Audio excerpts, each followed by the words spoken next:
What's going on, Soul Tribe? I salute the divinity in you, and welcome to my channel, Alchemist.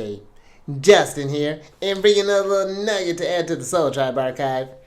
And in today's video, I'm going to be talking about Jupiter in Scorpio in the 7th house, and this is an interesting one for Jupiter.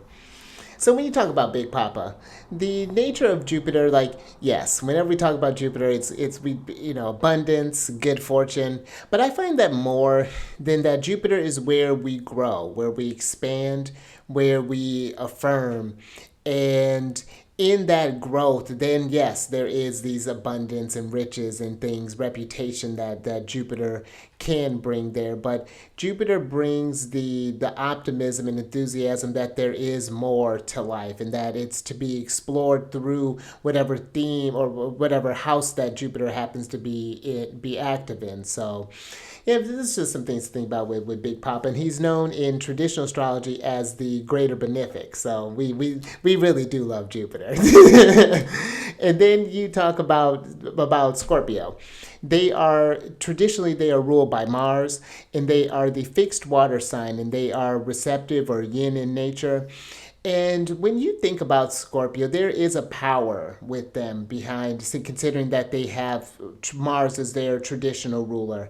Scorpio is the water sign that carries their water with them, and it's venom that they're carrying. And where it does have the capacity to harm, that same venom can heal. And that's what I find is that Scorpio can take any sort of emotions that maybe get stuck, that they can get fixated on and transform it into something else. There is a shamanistic side of Scorpio, a deep intuition. Scorpio can really sense the undercurrent, the things that aren't being said, that are happening behind the scenes. Very, very perceptive, almost laser-like, X-ray when we talk about with Scorpio. And there's a deep passion I find with Scorpio because again, the water that they carry with them is concentrated. So there is this a real deep sense of I think fulfillment that can be really felt in a deep connection with source when they lock on to that.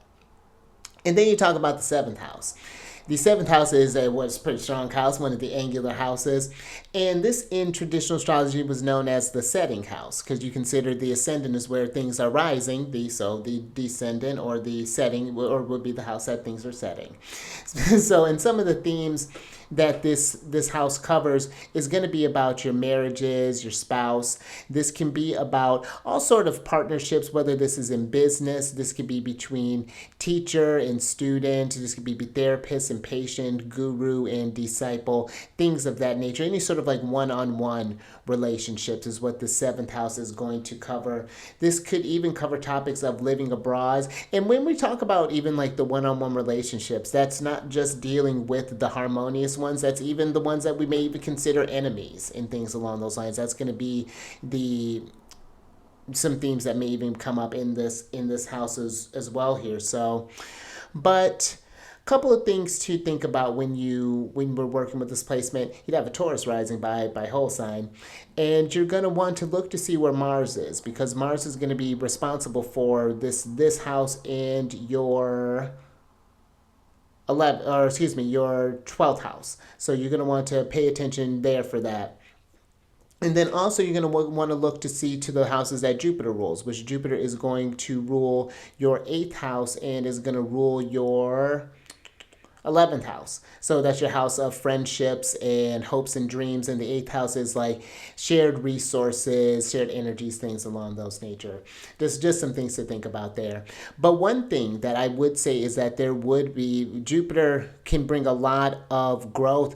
You don't have to get married, keep in mind, but there is a lot of growth that could come with forming those kind of real deep connections. I find that Scorpio is not one that does anything really superficial. That there is, and of course, I'm just talking very generally here. Maybe if you got a more fiery Scorpio, that might be a different story. But we're just talking about Scorpio energy in general, that I would think there'd be this need to have that sort of, not just like to be codependent on each other, but to have this interdependence of one another, to know what that true reciprocity feels like, to have that trust that this is a safe space for us to feel how we need to feel and to be able to have to be able to come about it constructively, so that it doesn't become toxic when we're talking about with Scorpio, so it's doing some good. And so you may find yourself really learning through those relationships. And I would even pay attention to your great ones, of course, but again, even the ones that you find yourself maybe even holding grudges against, because I find that fixed energy is, and that's all of them, in general. And you got a Taurus rising. So I got a lot of Leo placements, so I know what that's like. Where sometimes it's you can hold a feeling, and you can recall it and recall it, and then it just keeps eating at you and it keeps taking away your time. And I would find ways to move through that. This could be where if you're holding any sort of like maybe hurts that maybe came from like betrayals, anything along those lines throughout your life, maybe working with a therapist, that can be very beneficial to help you move through this, to help understand it. Because I find when Scorpio is able to understand it and overcome it, then they just become that much more powerful, and then able to spread that positivity into their next relationships and be the better person that it. And I think too, it's not always just thinking about what the other person did. It's how can I have better showed up for myself, even if it was something that someone did. It's like, what? How do I better catch the signs for that? I was sensing something and I didn't listen. So now I know that this time to address it early, like, hey, this is going to be, I'm setting a boundary here. And then if this is respected, just so that there is that sort of. So this could be, again, a very empowering Jupiter, and one that I think could, down the line, you could find yourself really making some very, very tight relationships. Again, not even just in marriage, but just in life. You may find yourself meeting really nice friends, being able to, just like those kind of lifelong friends. That could even be something that really comes into here. And I would even think too, working with other people, as far as like, if this is not just you always being the student, this is you even be, as the teacher. And Jupiter is the teacher, the great sage. And so you can take everything that you've learned and maybe you become a therapist, or maybe you become a life coach, or something that's working with other people, maybe helping them move through any sort of experience that you have, because you have the knowledge, you have the medicine in order to help them grow. So again, a lot of power that Scorpio can bring. And I think with Jupiter there too, it's just, something about Jupiter and Scorpio I think is a very cool placement.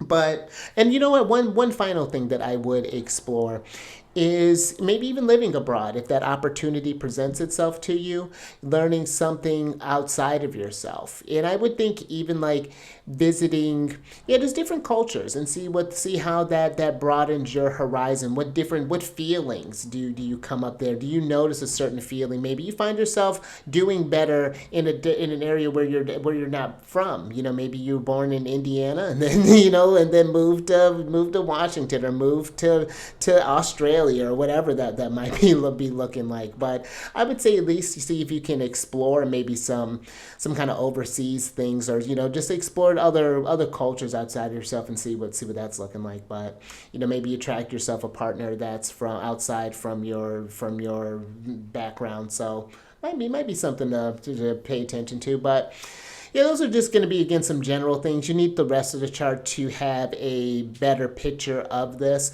So if you have this placement or know someone who's worked with this placement, down in the comment section first, leave a comment. Tell us about how this has manifested for you or for them.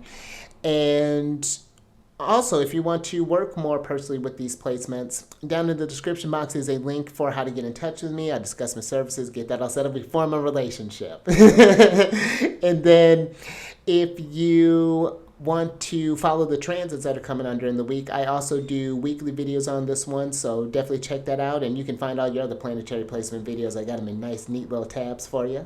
Love you like that. And then if you want to follow the moon, learn all the lunar shenanigans, there is a link for my channel, The Chariot and Friends, where I talk about what sign she's in, what phase she's in, and when she's going void, of course.